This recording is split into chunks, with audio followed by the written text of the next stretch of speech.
Hi, this is Robert Clickybeard with the Commercial Landscaper Podcast. I'm going to take about 20 minutes of your life to deliver some amazing content from accomplished leaders and business owners to help provide you with great Ironman mindset ideas to help you scale your business to become a better leader and push yourself out of your comfort zone. We have now doubled our audience. We really hope you enjoy these shows and really encourage you to like and share with friends, family members, and your network.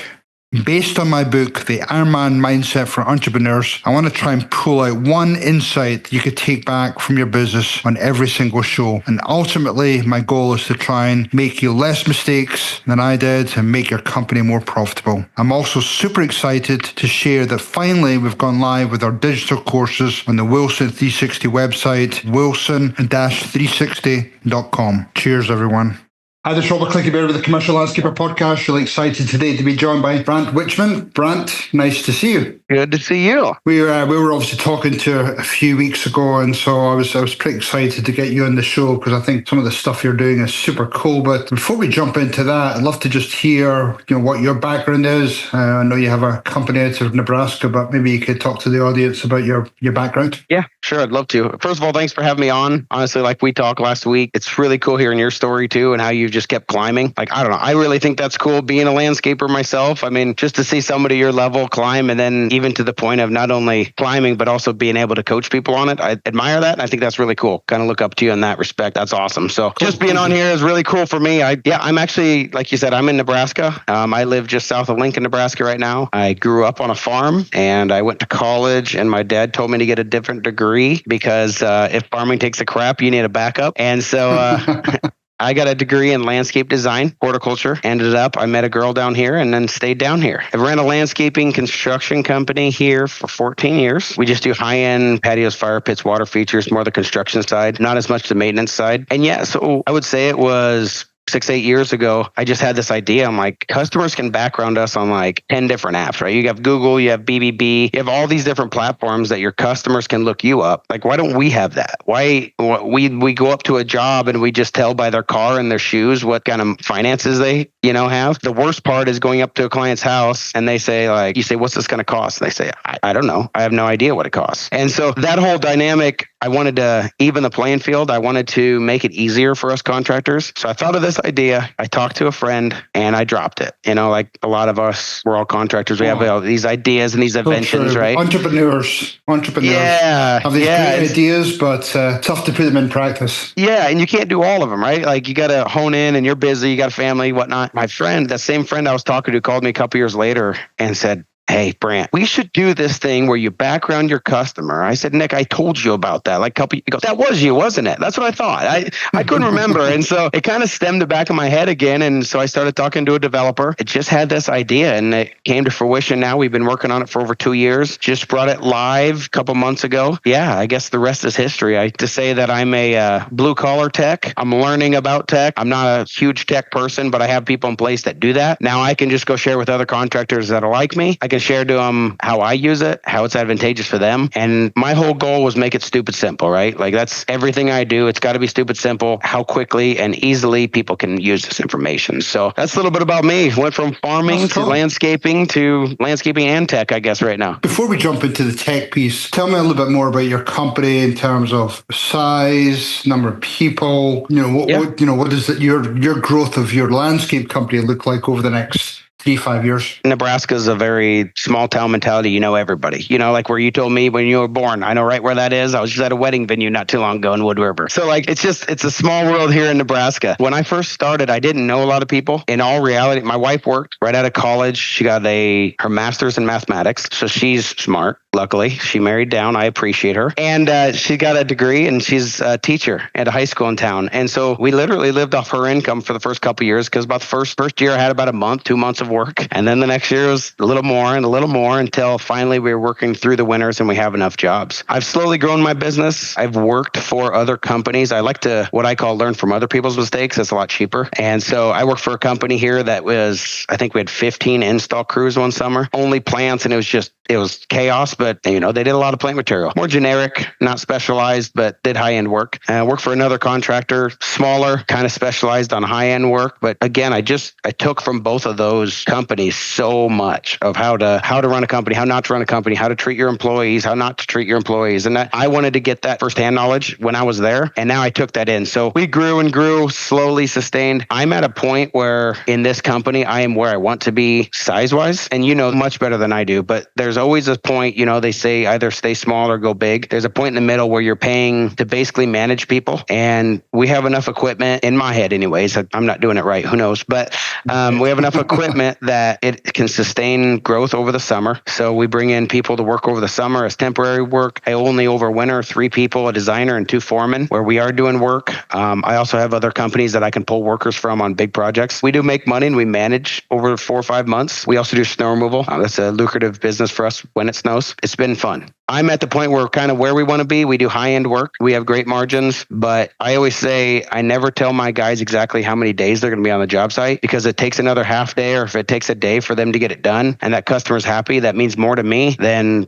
another $2,000 or another $500. Right. I understand the CRMs. I understand how everything's honed in. I would rather be relaxed, put my head down at night and enjoy life. So that's kind of how my landscaping company works. So no, that's good. And I'm sure you probably get referrals because of that. I'm sure you get some good customer ratings and referral work. So that's awesome. Almost all of our work.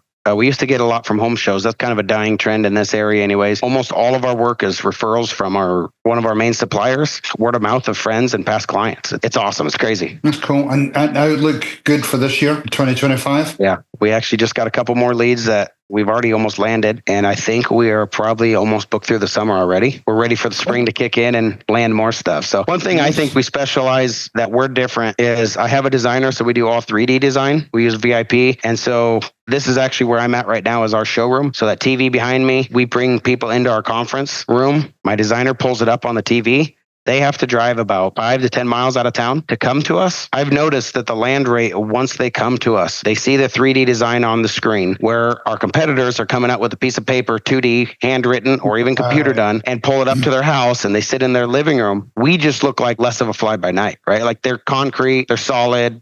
We have a very nice showroom. We have paver floor. Like it really shows off who we are and that we're here to stay. And so our land rate is just incredible once we built this. Also the 3D design, they don't care exactly what plant it is. They just care that pretty bush with white flowers is going in my house. Yeah, I think the showroom makes a big difference. I've seen some companies now trying to get some type of design studios on the main street, on the high street, because you've got a nice glass front, you've got nice professional people working inside. So that's awesome. Yep. So let's jump to the tech side. It was obviously a challenge with trying to increase your close rate and make sure you didn't spend a bunch of money and time chasing people for payment. So what was that, I suppose, that triggered making you go down that tech space? Yeah, I guess the biggest thing is, and I've heard this a lot, going to these shows, and it's been awesome, the feedback, but a lot of people keep telling me, like, I want to get into tech. I want to get into tech. Well, you can't just get into tech. I never once had the idea in my head. I never once had the idea like, oh, I'm going to get an app. And then I'm going to come up with an idea for an app. Like I had an idea and it happened to be an app, and a web portal so you can get on your computer too and it syncs with it. But I never once had the idea like, I should just do an app. Never crossed my mind. I wanted to solve the problem. 2 things, I guess. One, it seems like the homeowner has a leg up on the contractor. The homeowner can say, nope, you're wrong, or nope, I don't like that, or that's not quite perfect. And that dynamic, and it's different now with the clientele I have, but that dynamic I didn't really like. It felt like we're just dirt pushers and kind of just like, hey, go do our work and we'll decide how much we're going to pay you at the end and how much we think we should cost. That's one, but the other one was it stinks. And I'm just as guilty, right? If we go to redo our kitchen, somebody comes in, how much do you want to spend? I say, I don't know what it costs. So do they, right? Like they have no idea what something costs. And I wanted to give them what they wanted as a designer. But when you ask them price, they just say, I don't know. Or they'll fill out we have type forms and they fill out our lowest thing, 25,000 and less. That's just because like in Nebraska, it's like, I'm not going to tell them 200,000 because then they're going to do a $200,000. You know what I mean? Like, yeah, it's just like, and then we ask them and they say, oh, I just didn't know what to put. Playing chess almost. Yes. And like I said, we go by people's houses and, their wristwatch and their shoes. Like we profile. It's the way it is, right? It's just life, like it or not. But I've also found that some of the people that are wearing overalls every day have the most money, and some of the people with the Lamborghini don't have the most money. And so I wanted a way that not only could we get information on our customers and review them after we're done working with them and share that with contractors, like in our brotherhood, I also wanted a way that I didn't have to ask all those questions. When I walk up to a job site now, I'll be in my pickup and I look up their information. I can look it up. My designer might look it up here at the office. It also syncs to my phone. I pull up to the house. I can look up the information before I walk to the house. Before, I always joke, like put a question mark on my hand, like this is what we used to have walking up to the house. We had nothing, right? Like you're guessing. And then they say, well, we kind of want to spend $30,000. Now I have the available spending that they have every year. They're just disposable income. And I have that in my hand. So if they want to spend only $1,000, they're still only going to spend $1,000. I can't pry money out of them. But what I can do is offer them something. One of the best testimonials we have so far. By the way, anybody listen to this, if you've used this and you have testimonial, that stuff I eat that stuff up. So email me testimonials. I love it.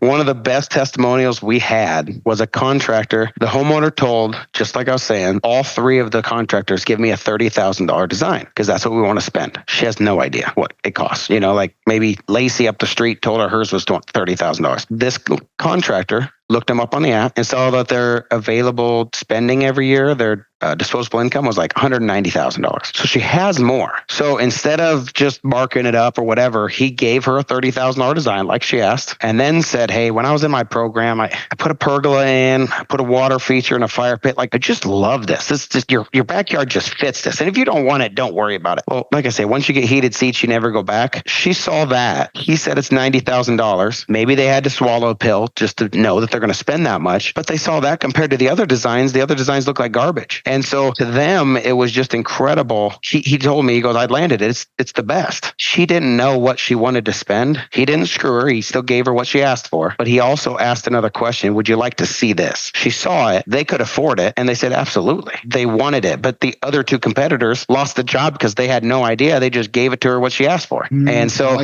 that's the point I wanted to solve. One, I'm not going to lie, as a contractor, kind of gives you a leg up. But two, it's like you're kind of doing a disservice to your client. When they come out and they give you a design consult and they say, I just want a patio here. I always push for natural gas, propane fire pit. They said, no, we'd never use that. I said, well, if you're sitting on your lazy boy watching TV, what's going to get you out here if there's not a fire pit? This is not a destination, especially in Nebraska. This is not a destination to go outside and sit on a chair with nothing. If it's a little chilly, you have a fire pit. If it's nice out, have a fire pit. You have kids, you make s'mores. Like all these different things, sell them. And I love sales. And it's to be able to have that advantage on your customer when you walk up before you even see them. You know all that information on your customer. And how quickly, I mean, you talked about sitting in your truck. I mean, literally, is that information coming to you within your sitting in the truck 5 minutes before your meeting, or do you have to wait a while? If you pull up to the house and you park, don't text and drive. If you pull up to your house and you sit in the driveway, you plug in the information. We use Google Maps on the back end. So you start typing it, it's going to come up, click on the house. It'll say, would you like to purchase it? Yes, enter, boom. All that information is right there. I mean, 10 seconds, less, depending on how fast your 5G is. That's awesome. And assume that not only can you tell potentially what their discretionary spending is, but I'm assuming there's potentially some warning signs or red flags that may you go in with a little bit of caution if you're seeing a few things. You don't have to necessarily go into detail, but I'm sure there's something there. Yeah, it's more or less of making sure that that's your ideal customer, but in the same respect, making sure that you're the ideal contractor for them too. You know, there's a lot of people, like when I first started, I had to take every single job. It was $1,000 replacing some daylilies, and I wanted something else in there, and the homeowner said, no, all I want is daylilies. I'll never forget that job. And but it's no disrespect to anybody, but that's just not my target market now. And there are plenty of guys that would love that target market. I talked to a guy that's in Miami. He does jobs that are 600, 800, $1 million jobs. If he looks up the information and disposable income is $20,000, the homeowner doesn't want him showing up to their house. They're saying,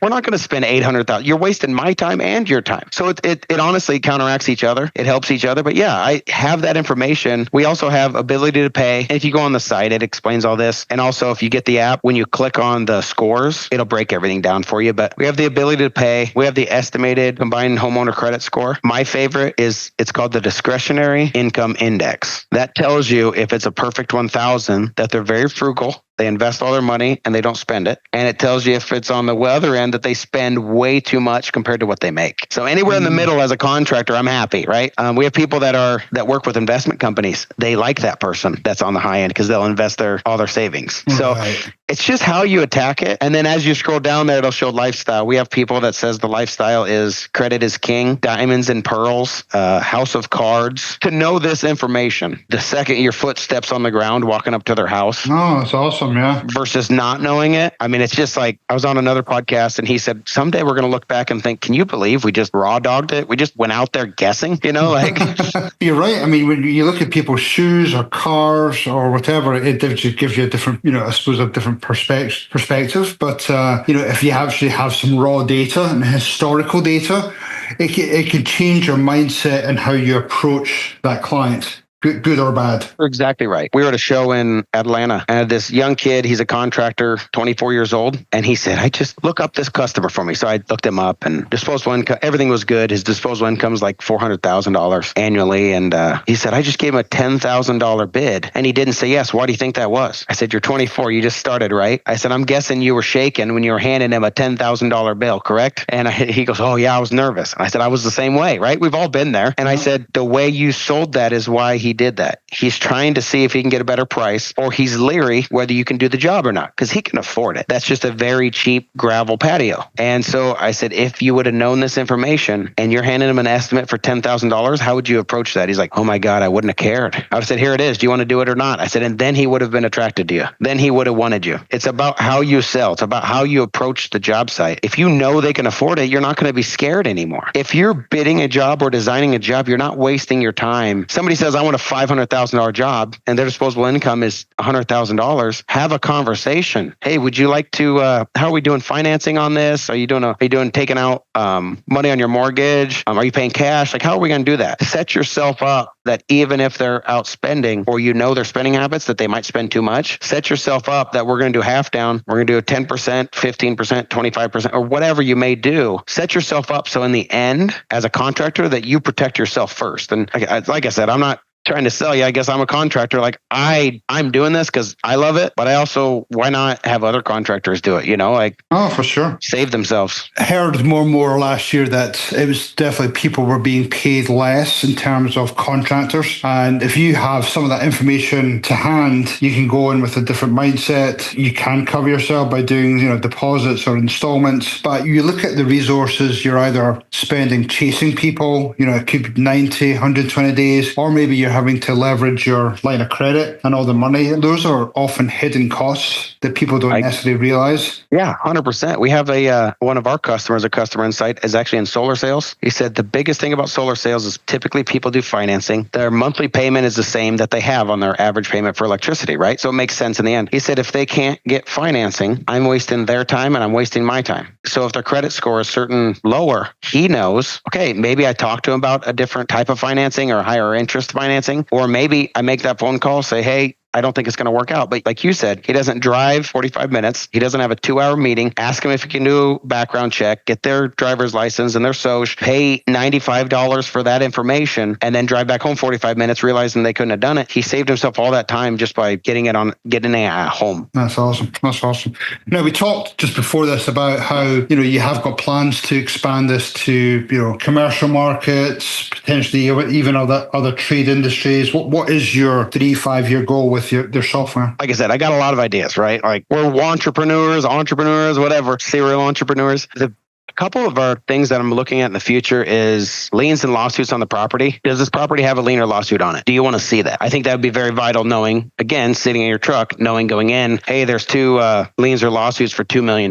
Like figure out, protect yourself, right? Other things we're looking at going into is possible financing run through our app too, where you could actually click their house, get their email, ask them if they want financing. We could run that through. And then the other thing I'd like to do is basically onboarding people, like a type form, so to speak, of of where our app you can embed into your website. They can fill out numerous questions about the landscaping project to qualify them and then compare that to their customer insight scores. Again, a ton of different ideas, right? Like we'll also hopefully break into the contractor, general contractor, subcontractor realm where you'll be able to know whether your general contractor pays their bills, whether the subcontractor is going to actually show up and work for you. I keep going back to I live in Nebraska and everybody in Nebraska knows everybody. Like I might figure out your dog's name if I ask two people. But I have a friend, Matt, great dude, by the way, runs an awesome landscaping company in New Jersey. He told me, he said, you have no idea. You don't get it. When people come in, he goes, I'm not going to see them at the grocery store. I'm not going to see them at a football game later. He goes, people come in and I've never seen them in my life and I'll never see them out again after I'm done with their job. And so like that makes it like, it just was an aha moment to me of how much more it's needed to people that you have no idea. You don't even know if they're a landscaper, if they're a doctor, if they're a teacher, if they're like, you have no clue who this person is and they're going to spend $400,000 with you and you don't know if they're going to pay you. There's a lot of great contractors out there. There's a lot of great homeowners out there. Not saying either way. There's also a lot of bad of both. I'm just trying to level that playing field so that way as contractors and salesmen, we can approach it correctly. And then the end goal is that the homeowner is happy, right? Like you gave me what I wanted and I didn't even know I wanted a pool, but I didn't even know I could afford a pool. That's our end goal. I know we're going to be obviously publishing this soon and we're going to have your contact information and maybe even a link for people to sign up to the program. Yep. There'll be a link wherever you post this, link below. It'll bring you straight to our site. You can look it up, the videos. The best thing that I wanted, I actually did a survey of landscapers when I first started this, good friends of mine. I said, what would you guys pay for this information? And they were $30, $50, you could even go higher. Honestly, I wanted to make this so everybody uses it. I wanted to make this so it's a no-brainer that like, I want to background every customer. I want to look at them in my truck, then walk up to the front door. If you purchase one house, I think it's like $9.96, and then you can purchase a bundle of like 15 houses, and it's like it gets down to like $7.60 or something per house. Obviously, if you're bigger companies, we have bigger companies work with us that are doing hundreds of houses a month. We can work on pricing. Just email us. But right now, I tried to make it so cheap that again, it's a no-brainer. For $9 or $7, you know as well as I do. If you drive to a job site, your time is valuable. Your fuel is very valuable. Your truck's very valuable. Your salesman's very valuable. So basically approach it the right way, save yourself the time and maybe upsell a job, maybe give a customer what they really want. Just have that mutual conversation. Know the person before you even get out of your truck. Brant, really appreciate you sharing, first of all, about your company. I'm excited about your tech venture. I hope you do really well with that and look forward to maybe even seeing us on some crazy entrepreneur magazines or Fortune 100 or whatever. But I think maybe just at a show first. We'll start with that. But okay, there you go. Perfect. Cool. Okay, take care. Yeah, thank you, Brant. Cheers. Thanks for tuning in to the Commercial Landscaper Podcast. I'm Robert Clinky-Beard, and I hope today's insights inspire you to push yourself beyond your limits, lead with purpose, and scale your business to new heights. Don't forget to check out our new digital online courses and training programs on the Wilson 360 website and join the Boss Business Management Software community to optimize your business like never before. If you found value in this episode, please subscribe on YouTube, share it with your network. Let's grow. Let's transform the industry together. Until next time, stay inspired and keep striving for greatness. Cheers, everyone.